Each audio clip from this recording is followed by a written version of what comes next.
దేశ భాషలందు తెలుగు లెస్స. ఇప్పుడు ఈ తెలుగు భాషను అందరూ కనుమరుగైపోతుందండి.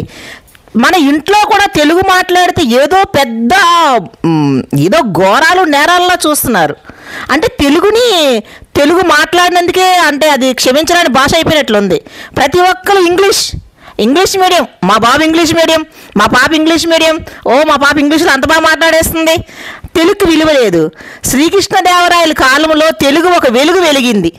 దేశ భాషలందు తెలుగు లెస్స అన్నారు. ఇప్పుడు మన తెలుగు కనుమరుగైపోయిందండి.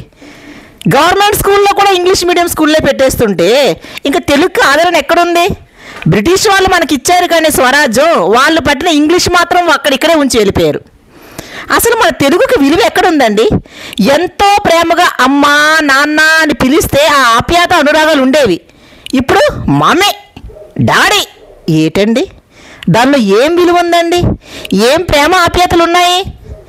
అన్నా, తమ్ముడు, అక్క, చెల్లి, మామయ్య, అత్తయ్య అని పిలుపుల్లో మనకు ఉన్న ఆదరణ అంటే అంకుల్ ఏటండి?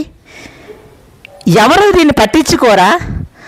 మన కవులు నన్నయ్య, తెక్కన్న, ఎర్రన్న, ప్రగాఢ వీళ్ళందరూ అంత తెలుగు భాష మాధుర్యము, అంత తెలుగు భాషకున్న ప్రావీణ్యత ఎక్కడికి వెళ్ళిపోతుందండి? ఇదంతాను తెలుగు జాతి మనది, తెలుగు బిడ్డలం మనము.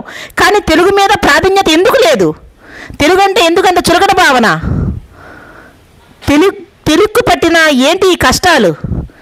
ప్రతి ఒక్కరు కూడా English English English English English. మనం ఏమైనా దొరల బిడ్డలమా? ఇంగ్లీషు తెలుగు బిడ్డలం అండి మనం. తెలుగు జాతి మనది.